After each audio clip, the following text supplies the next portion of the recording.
Hello, everyone, and welcome back to another episode of All in All with Alex podcast. I'm your host, of course, Alex. Today, we have a very special guest. I'm going to let him introduce himself, talk about himself for just a quick second, and then we're going to jump straight into it. Well, my name is Charlie Thompson. I'm from Huntsville, Alabama. I grew up rough neighborhood. I went through a lot of that. Being the smart kid in the neighborhood was really kind of weird because you get that mixture of being the regular guy and yet you're smart, and you know how smart kids can kind of get picked on. But so you kind of learn to do that, and you move on. Of all the people in my field in high school and whatnot, and what I was doing, I ended up going to college, got biology and chemistry degrees from UAB and then UAH. Then after some years of working, trying to help my mom out of debt, some issues happened, and we lost the house. And after a while, I ended up moving to Virginia, living with a friend. And I was introduced. I grew up in a military family, but now I was introduced to another side with the Navy because my friend was in there, and everything that happened there. I moved back down to where I started in Huntsville, and I bought me a house, and then I eventually ran for Congress. I lost. But even then, when I lost, the lady that beat me actually used me as her campaign manager because of the talent that I showed to that. And I do plan on running again because if I get to Congress, I swear this country will change immediately. Yeah. Well, that's a pretty interesting story, man. I'm glad we're gonna have opportunity to dive into it. Especially, it's rare that you find an Alabama native with the, story and background that you have, as well. Most people, that I have on the podcast, they're from North Carolina, or they're from California, or they're from, they're from all over the U.S. So to have somebody that's, right here in Alabama, that's definitely good, man. So, so can you give a little bit more insight on, any challenges that you faced growing up in Southwest Huntsville? I grew up, I was a hood kid. There's a reason, the Southwest has, had a drug problem. It had, the red light district was a street over from me. But it's interesting because it started out, since it was so close to a military base, that it was military families. So all these 60 and 70-year-old men had families, but then everywhere around it was nothing but, drug gangs. So I kind of got to hear all these old conservative men who lived in a different time. And then I also had the fact that I was surrounded by a drug culture, a gang culture, a street culture.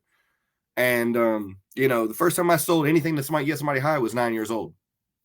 Somebody, came to my house who was a friend of mine and convinced me to sell him paint thinner. I really wasn't doing it because it's not my property. I try to be ethical. That's the thing. I've always tried to be an ethical person, no matter what. It was my grandfather, so I wasn't selling it. But he kept upping the price until he basically gave me everything he had just to get high off a small amount. I learned right then, hey, you don't sell drugs sell themselves. That was kind of, as a kid, 9 years old, you think like I do, you're very, cut and dry. What's the best thing to do to get the next step? It was on the table. So, I ended up in a middle school, inner city middle school, a lot of opportunity. So I made a lot of connections, and, through my middle ages there, through teenage years, I was always moving something or working behind the scenes, with partners, and I would be silent partners on deals and things. It became a thing, and through until I got kicked out basically when I went to college because all the other members of the business I was in at the time were like, we've already called everybody our friends in Birmingham. You're not touching anything. You're the only one of us that have the ability to get a college scholarship. You're the only one that has the ability to get to school, So I kind of got put out of the drum game when I went to college. I have a lot of respect for those guys that they thought that much of me, that to get me away from the bad life, to say, hey man, you've got an opportunity we wish we had. Right. Yeah, I mean, that's definitely good. I mean, it's good that they seen that in you, even if you may have not seen it in yourself, because sometimes, when you're so involved in something, you're deep in it. You don't really sometimes realize certain things that other people see in you that, that you might have seen. So it's good that they seen that, and then they not necessarily pushed you away, but they kind of pushed you to say, hey, look, go do this. It's going to be better than what we're doing right now. You know what I mean? Yeah. So how did your experiences, with let's say financial hardship and losing your family home shape your perspective on life itself? It just showed you that, whatever you do, you need to make sure you have a plan and sticking to it. You need to make sure that you have the economic situation that you're going to need to survive. You can't let something sidetrack that, even just a little bit. Like, as I said, I grew up in this house. It was lost when I was like, in my mid-20s. And I was there. I'd come back from school to try to help my mom keep the house. And even with that, it was just, she had a bad habit of spending. She had some things she shouldn't have been doing. Wasn't always the most legal person. She went to jail once for stealing from Walmart. She worked there while she did it. It is what it is. My mother was, she was a good mother, but she was opportunistic. If she found a way to make a buck or scam a buck, she did it. Yeah. So basically, I always had to look over my shoulder at my own mother, once I realized what type of person she was, Yeah. So I hated losing the house. I hated losing the property that belonged to my, my grandfather, because I respected the hell out of him. And I loved my mother to death. And I hate to see my mom be out of a house and not have anywhere to go. And I had a place to go because I ended up moving in with a lady I had started seeing. But just the way everything goes, it really gives you perspective on what you have, and how precious that is, and how much work it takes to keep it. Right. Yeah, I would definitely agree. So, what inspired your interest in biology and chemistry? As a kid, I wanted to go I wanted to be a neurosurgeon. My entire intent was, I always knew that I was somehow intellectually special. And I always said that if you're more talented than the people, then you should go for whatever the hardest job is, because you can do it better than everybody else and make a real difference. That was my goal. And the issue became, I'm in college, love biology, love chemistry, love physics. I started studying quantum mechanics at 8. So I just love science. It was always a thing. Hell, I didn't even know there was a problem with studying quantum mechanics at 8 until Men in Black, where he shot the little girl for studying quantum mechanics at 8. Yeah. That was the only time I figured I ever had a problem. I was like, just doing my thing, I was just doing my thing. Yeah. And so I was going to go do medical school, and I honestly got burnt out of school. I can't even see the inside of a classroom anymore and not just feel physically ill. I love learning. I mean, I've never stopped. I've always increased. I study at least 2 to 3 hours every day, some new subjects, trying to learn something new every day. But I can never go into a classroom again.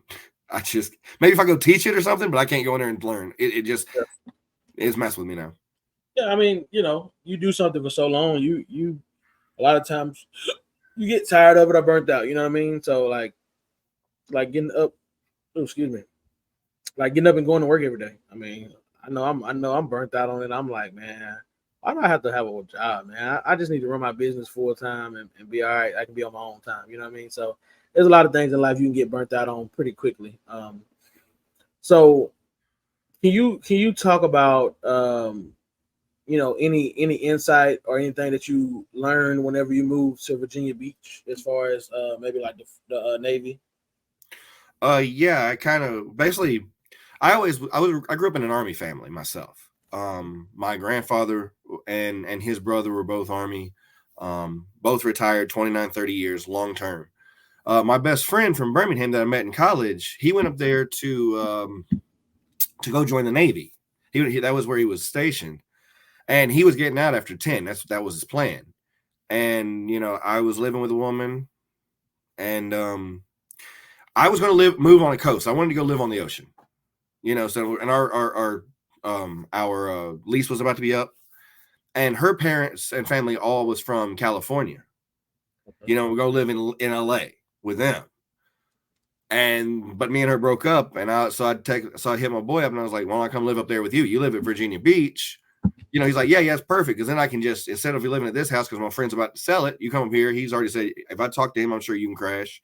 They gave me my own room up there. And in 6 months, he sold the house. Me and him moved to the ocean front, so we could live on the beach for the next few years. On the way up there, I actually had the weirdest thing happen. I had my car fixed because I had a blown radiator, but there was a radiator hose that was blown and we didn't know it. And because I was driving up there, about halfway up there, I blow my engine. So I'm trying to move everything I own with me 14, 15 hours away, and I literally stopped 9 hours away. I had to text my best friend and have him rent a car and come get me. Golly. Horrible luck. Yeah, definitely. Man, I bet you was like, man, is this a sign that I don't need to go? Oh, no, I had already determined. I'm like, there was nothing going to stop me from what I was going to do. I met some great people up there. That's where I finally got to coach football up there. I enjoyed that. I got to I got to manage Avis up there. That was met with them. That was the first time somebody actually giving me a spot up, because here I could never get moved up for some reason in regular jobs. Because as I said, I didn't go into my professions because I never got that far in school, so I was having to take regular jobs. And I was really looking for a place to fit in. So up there, I got to live the way I wanted to, on the ocean at least. I did a lot of security work there, a lot of bartending work up there, to go around the facts that I was working for Avis and coaching football. So I kept myself busy. And if I didn't, there was a little GTA, 5 on the table for everybody. Yeah. I had to get mine in. Yeah. So yeah, I learned, I think, a lot about what really mattered. I got a chance to kind of see the world in a different place. I was told some things down here that I had to see for myself. Like, and they sounded backwards. Like, I had a friend of mine. He was a black man that went to Auburn, smart guy, and he said, "What you're going to find out is surprising. Living in Virginia is it's more racist than you are in Huntsville, Alabama." And I said, "Excuse me?" He said, "Watch." He said, "You're going to find out. There's little things you're going to notice. You're going to be like, wow, nobody would have said that in the South." Because you grow up, there's so many different types of people in the South. We were talking about it earlier with a friend of mine. There's a more diverse group of people in the South. You look at the African American population in America; it's mostly in the Southeast. So there, and I'm in a larger city, so I see a lot more Black people, Mexican people, gay people than most people in the South do. Right. So there's not a lot of racist statements made when you see a group of people and it's all mixed. Right. But then I went to Virginia, and you did notice those things. They said things. They would say words. You're like, wow, I can't believe you said that. They were a little bit, and it surprised me because I would have thought it was backwards. You've always heard the South is more racist. Right. But I have experience between, I know Virginia is still technically the South, but I went to New York too, and I didn't say there was racism, but I'm saying you can notice a little difference in the feel. Right. Yeah. I mean, that's one of the things. I mean, I've never really. There's only certain states that I've really visited. I haven't ever visited Virginia, but I know somebody that's from there that actually works with me. But I guess it just depends on what part of Virginia as well. So, it's a beautiful place, and they're great people. But as I said, there was certain statements that certain people would say. It was a little more white people would be drop in bombs. I knew a few of them that would do it, like, whoa, okay, because down south, you never hear that. And at least not where I'm at in the South. Now, I'm sure I get out to the Hazel Green, out to more, rural areas. Oh, I'm sure I hear it a lot, but I kind of stay more in the city because I've just always been a city guy. Yeah. I mean, yeah, it's different with everybody lives. I mean, people just, some people get, maybe get comfortable or whatever the case may be, and but I can't, of course, I can't speak for them, but so. You dealt with a lot of things, with people around you and yourself or whatever. So how did those things, like, for example, what lesson did you learn from your experience with your friend's struggle with mental health and, eventual suicide? What I learned was sometimes when a person takes their own life, that wasn't what killed them. They were dead way long before that. Like, I remember the day I knew that man was dead. He hadn't killed himself yet. I just knew. I had done everything I could. His dad had done everything he could. He had called me that night, and I was in my car, just come home from work. And I'm sitting in my car talking to him, and he's like, and you can hear the depression in his voice. He'd been dealing with it for 2 years. I remember when it started. It actually started partly his own fault. He got himself in a situation, had NCIS called, ended it with a court case, and had to plead and decided to plead guilty to a plea deal. It ruined his Navy reputation. It kind of ruined his job prospects. And now he had this, and I told him, don't take it, because the prosecutor said they don't have even the prosecutor said, look, we don't think you're guilty, but this is what we have to offer. And you have to, so either if you take the trial and we prove, and you can't disprove yourself, then obviously you go to jail all this time. So he took the plea deal, and it ruined a lot of him. And I don't know if he really did it or not. Wasn't in the courtroom. I don't know the evidence. I just know, what was said. I know what, that random stuff, stuff that's worth nothing to anybody. It's hearsay. Yeah, I get you. So, but I know how it killed him. It was killing him depression wise. And as I said, we're on the phone. I'm talking. I'm like, man, come over. I just bought my house up here. I was like, man, come up here. I got a new dog. I know he loves animals. Just a new place. Like, some of the times is if you stay in the same place, that can actually be what increases the depression. So I was hoping that if I got him a new scenery, a dog to pet and play with, maybe you might, at least give him a little something. That night when he told me no, I knew that man that was a friend of mine that I had loved dearly was not there anymore. And when I heard he put the bullet in his head, I said, no, he didn't die today. He died back then. He was just putting himself out of his misery. He was too deep to ever come out. And I learned that there are things that go too deep sometimes. Yep. Yeah. Yeah, no, that's definitely true, man. So just to switch gears just a little bit, what motivated you to run for office? I want to change the world.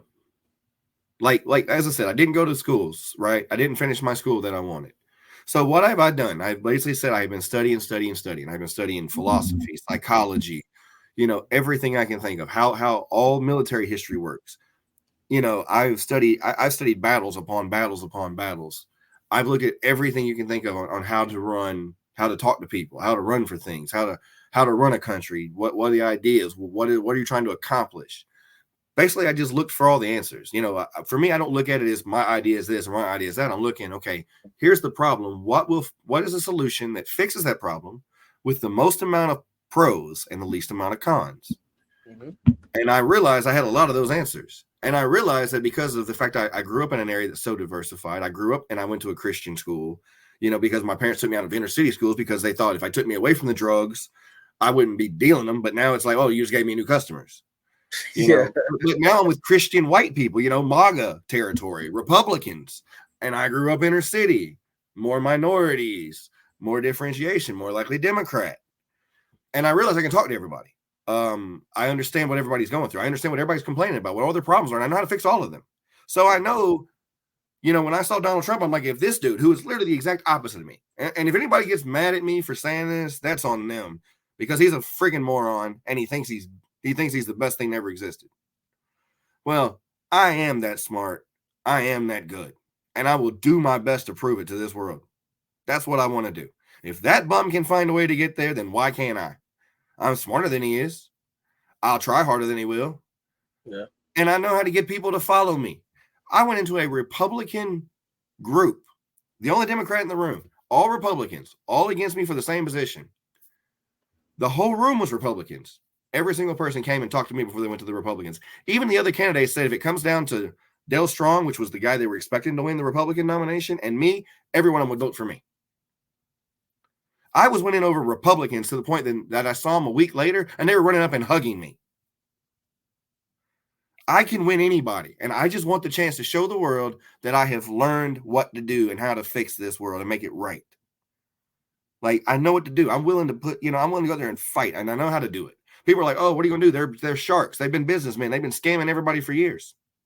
I grew up in the streets with a gun in the back of my head. Yeah. Kennedy said it best.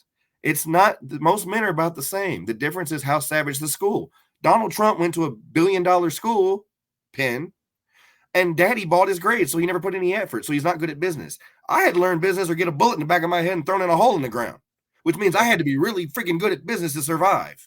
Yep. So I know business, and I know how to play those dirty games just like they do. Only I'm going to do it ethically because I don't give a damn what happens to me. I just want the world to be a better place. That's all I've ever wanted, make the world a better place.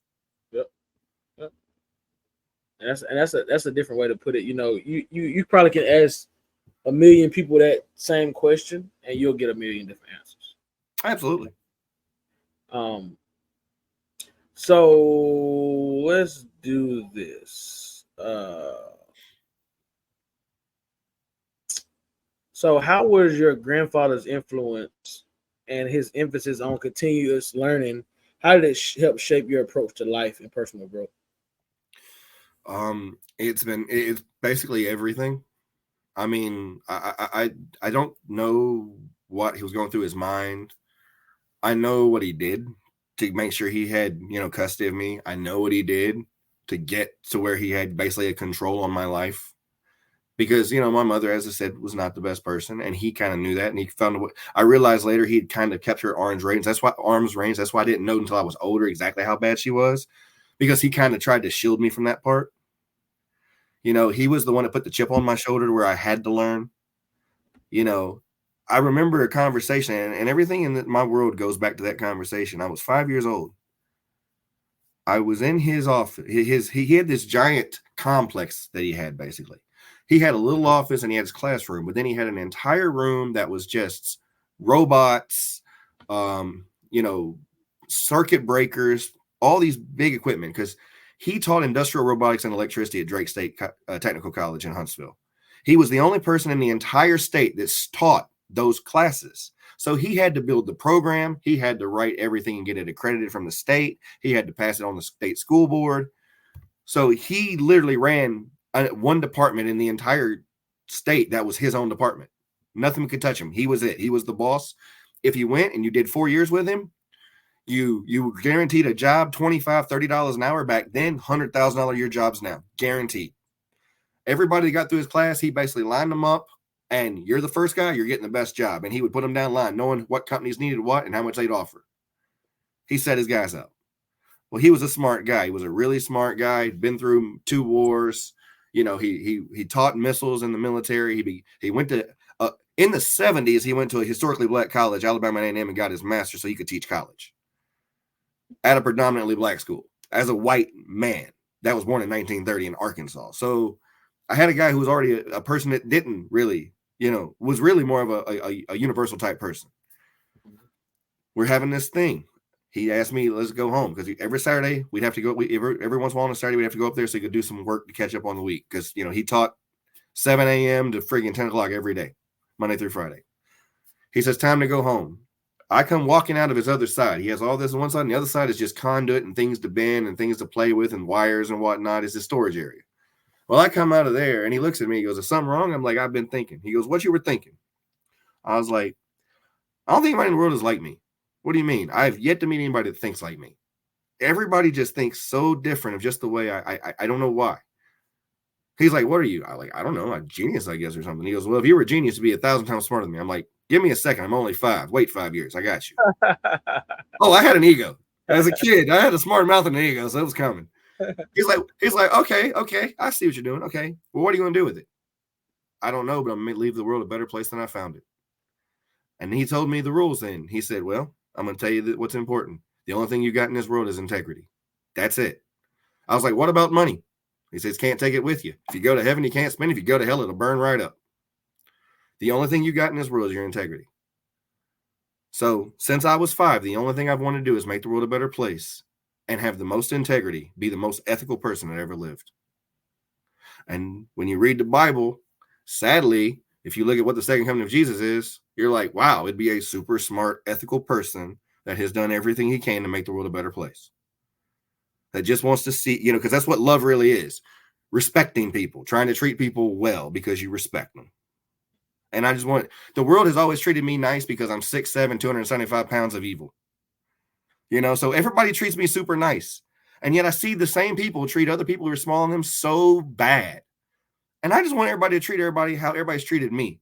Because if everybody treated everybody how they respect me, I promise you there'd be a lot less of the things going on in this world that you see right now.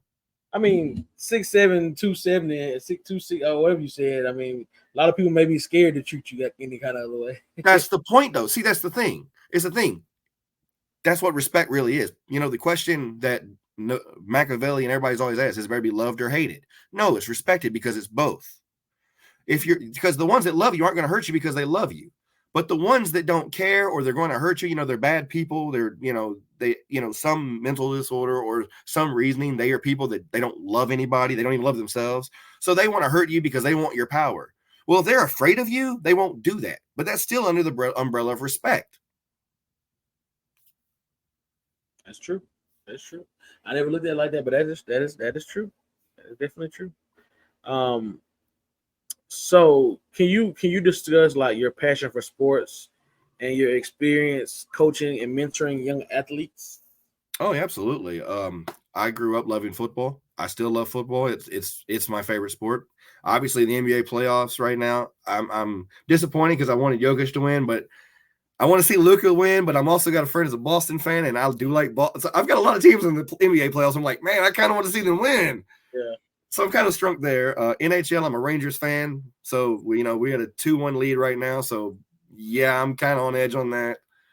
I'm 49ers fan. We just lost the Super Bowl. Oh man, dang. Yeah, that one hurt, man. That one hurt. But I the second he got him to overtime and got the leading score, I'm like, there might be 5 quarterbacks walking the planet that could get a score in overtime in the Super Bowl.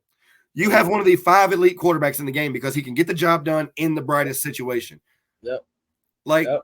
It is that he got outgunned by the best player, might be the best quarterback in history. And that comes from a guy who played quarterback and then coached defense.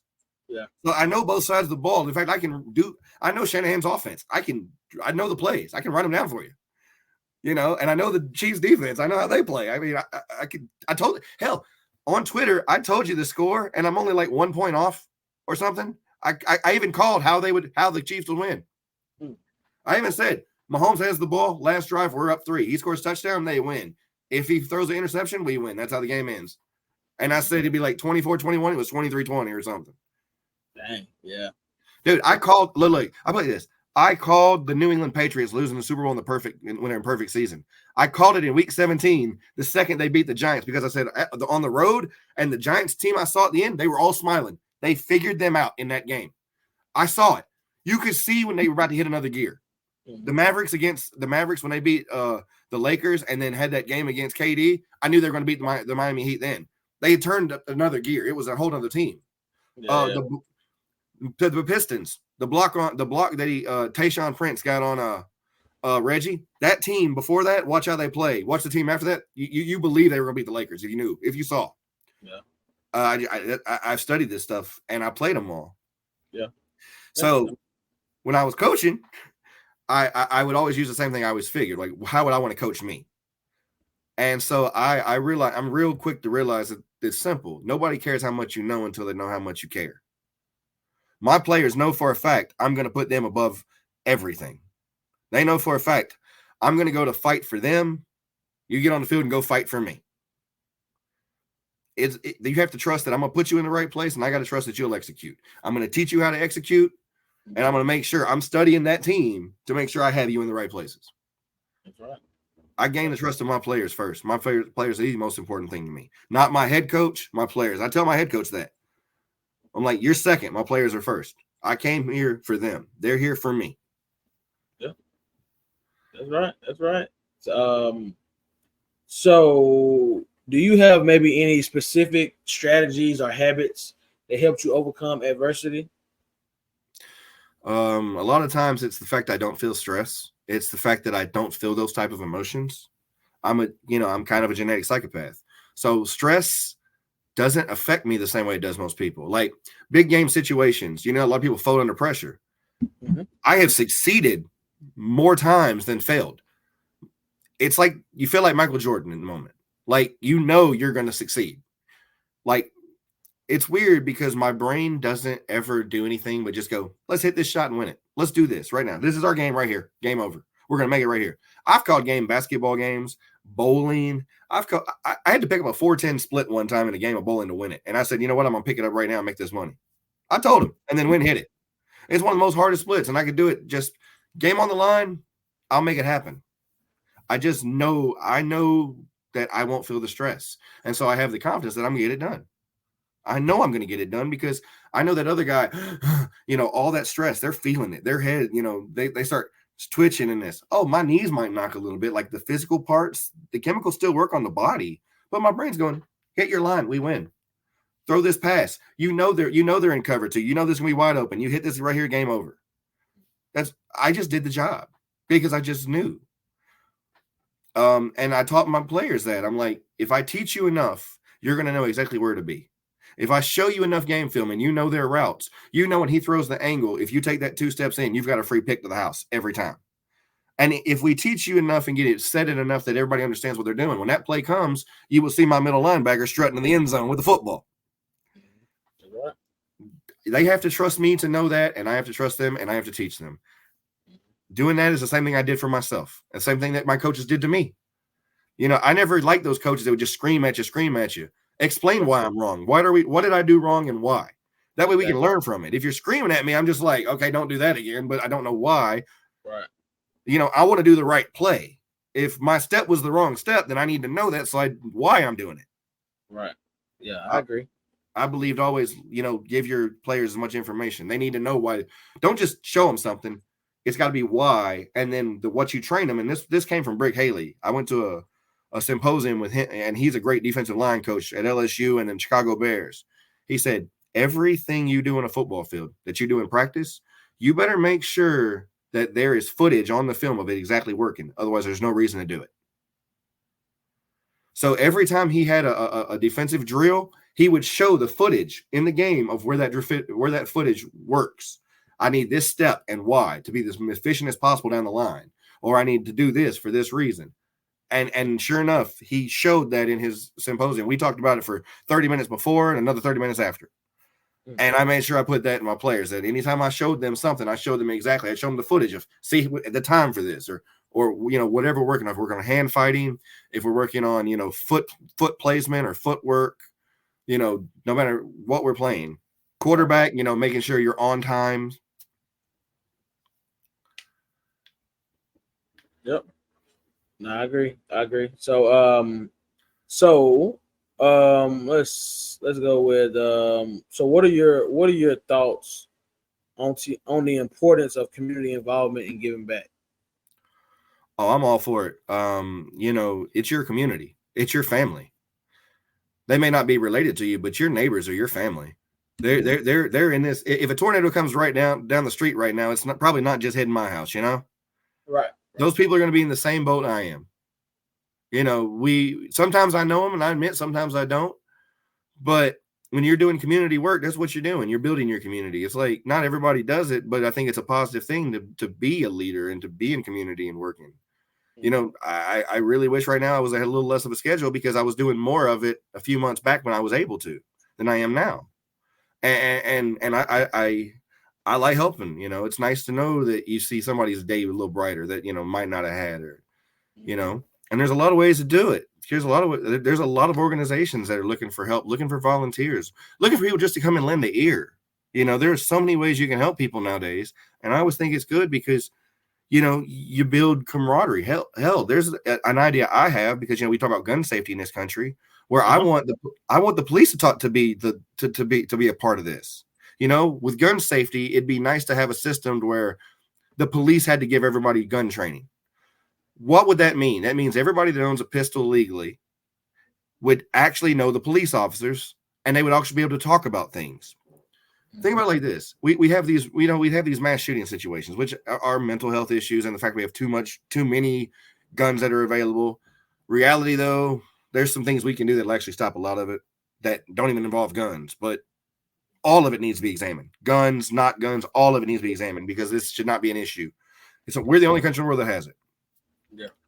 But that being said, I worked at the airport, and we would have gun safety training out there. Well, the police would talk about what gun safety training is and what they would do. And one of the things that came up in one of the groups I was in was, what if there's a mass shooter at the airport? Some of us are gun carriers, are legal gun carriers, and the police don't actually know what to do with that. The situation doesn't normally come up. The normal civilian doesn't know what to do in those situations. But if you had everybody that was in gun populace that had, you know, legally obtained their weapons, had done everything right, and had been trained with the police, because what's the use of owning a gun if you never fired one, you don't know how to hit the broadside of a board, and you're dangerous to everybody but the person you're shooting at. You know, it ain't just pull the trigger. It takes practice. It takes work. Right. You know, it takes knowing how to clean your gun, maintain it. So for, you know, as I said, if you had a police part of this, you would have that community outreach, because I think a lot of times, a lot of the issues we have in this country is because the police and the people don't trust each other. But if you have this natural communication and this collaboration that has to happen where they have to interact, and it's the people that have the guns, the people that are more likely to be afraid of each other, because the people who don't have guns, they shouldn't be, you know, why should the police be afraid of them, right? So you would know all the gun owners. You would at least have a rapport with them and an understanding of each other. Maybe that would bring some togetherness, would be more community outreach, and you would have more respect for the police, and police having more respect for common citizens. and us having a better community. Yeah. Yeah. I mean, I agree. It's one of the things that I don't know if anybody has ever brought it up. I know I've never heard it before until you said it. So, so I'm gonna assume that no one has ever really brought that up. If they did, maybe it just got shot down so fast. You know what I mean? I've never heard of it until I was thinking about it one day, and I was like, I'm a gun owner. I admit it. I have my pistol. I have my permit. As I said, I bought a house back in my old neighborhood, and I know it still has a bad reputation, and I know people still do things. So I understand why I have a gun, but at the same point, I also have a job as security sometimes where even I need a gun there because they are dangerous jobs. Right. So I am a person that's a gun owner. I am an American gun guy. And yet even I'm like some of the things these people who are or pro Second Amendment one, I'm thinking that's crazy. That's not ethical. That's not honorable. You're making a worse situation, or you're not fixing this problem. You don't care enough about people. You don't care enough about money. Because even if you're a businessman, like, well, I'm making money off this. You do realize every time somebody dies, you as a country lose money economically. That's a person whose money is lost to society.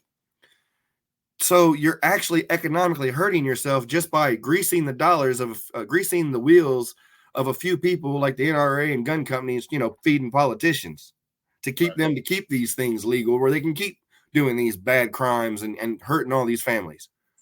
You can save a lot of money. If you're a capitalist, you should be like, it's a bad idea. If you have any kind of intelligence, you should be like, it's a bad idea. Nobody should ever think shooting up schools is a good idea. No, not at all. Not at all. So, how has your experience as a non-traditional candidate and entrepreneur shaped your perspective on leadership? Well, I think I always learned something that I think some people in business don't learn. Some people are like me. They're really greedy in business. Mm-hmm. And I always thought, I remember the street life. If I get some, my boys better get some too. Right.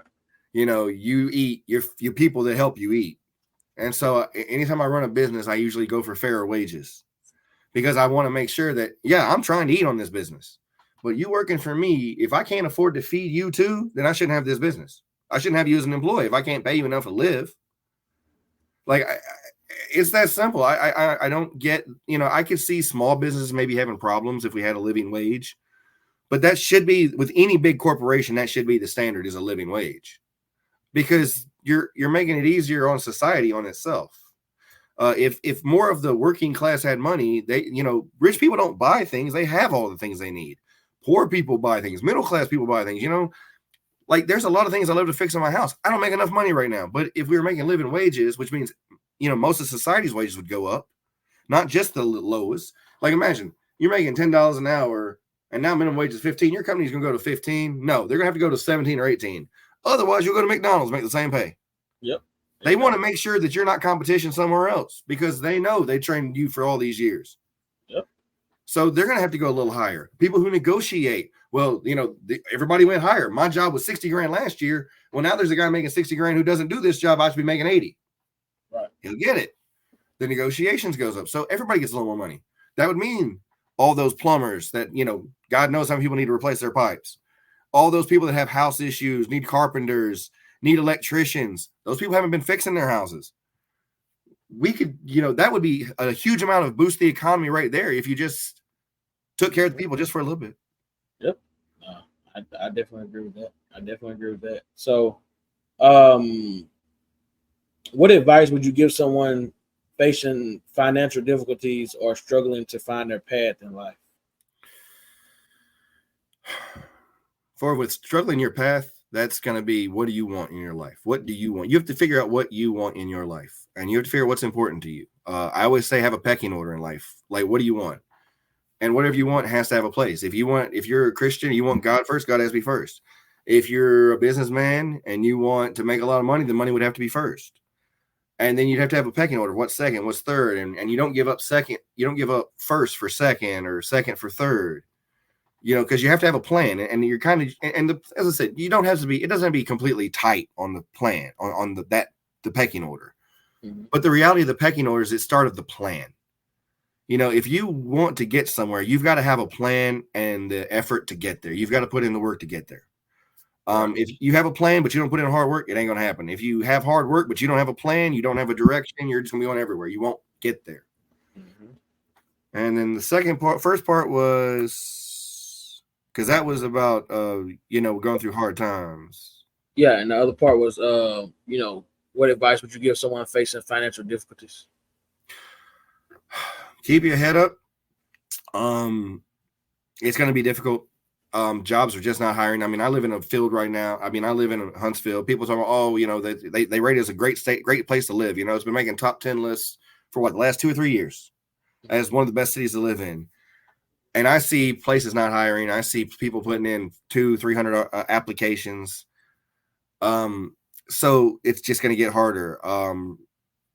Right now, you just keep your head down and try to find every dollar you can. Try to be, just try to find you a job.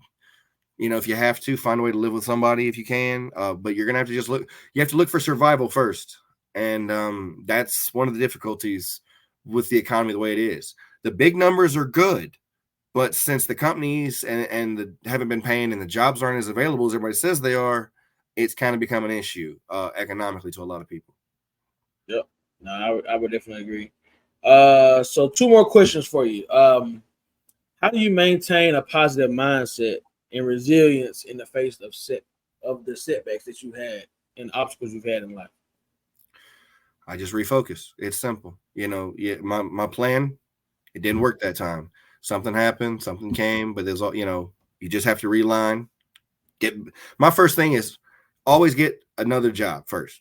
Whenever something happens like that, if I've lost a job or something's happened or my mother having issues and we have to move back with her or whatever, first thing you do, find an economic place. You gotta have money going in your pocket.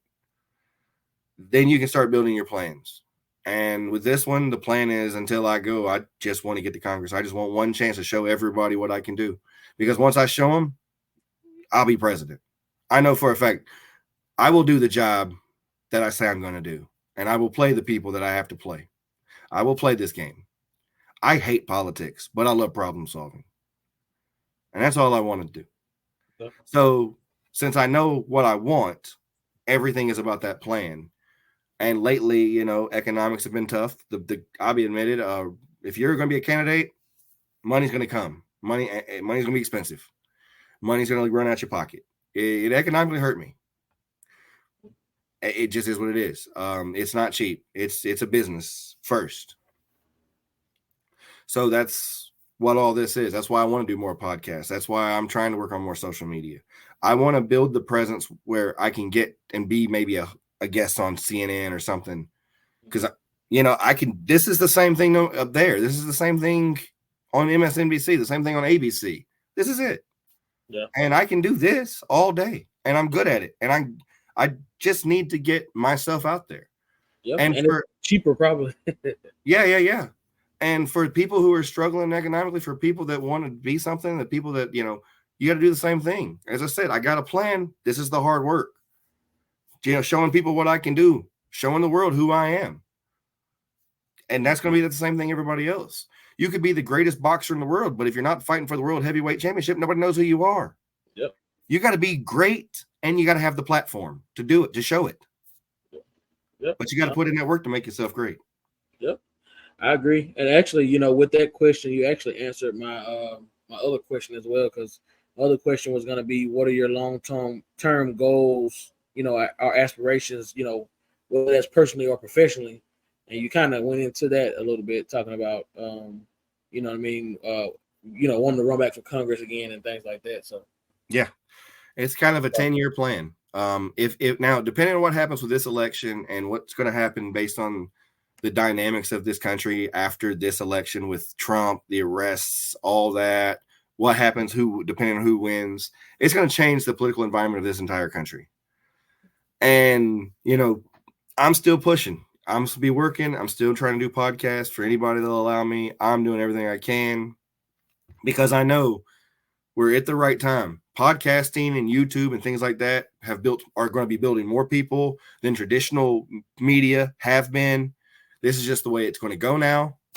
And it's going to be more of a fight with a lot more people than it ever was. Yep. But I know that everybody I've ever talked to, I can win one-on-one on a vote. because I know for a fact I'm telling the truth, and I know for a fact that what I can want done, I will get done, and I know how to do it. Yeah. So I just want everybody to see me and follow me. Go to my Twitter at the Charlie Truth. I just want everybody to see what I do, and I'll admit it, I'm a cold ass piece. Because there are some people that be cracking jokes on me. Don't do that. Look. I was born in the streets, and I'm a dozen. I learned the dirty dozens from freaking In Living Color. I'm a shit talker, straight up. Yeah. So people try to throw comments at me. Hey, if you disagree with my viewpoint, that's fine. But people who personally attack me, I make a mockery out of them, because more you don't go against a guy that can talk smack like me. Yeah. I'm funny. I'm gonna crack jokes. It's gonna be funny, and it's gonna be mean, and I'm gonna be laughing, and I'm gonna be posting it on Reddit for people for 10,000 likes. Yeah. That's right. So yeah, man. I definitely appreciate you coming on the show. Taking your time out to come on here and speak on the different mental health aspects that you dealt with in life, and things that's been going on around you, as well as talk about your push towards being the next Congress member. So it's definitely great having a conversation with you, and of course I wish you all the best. And so now in a couple of years I can say I had an interview with the president. You know what I mean? So I know if I get to the one step, if I win that first election, I'll never lose another one. That's the kind of confidence I like right there. That's the confidence I like. Everybody that's watching, thank you all for tuning in. You guys just watched another episode of All in All with Alex, and we'll see you guys on the next episode.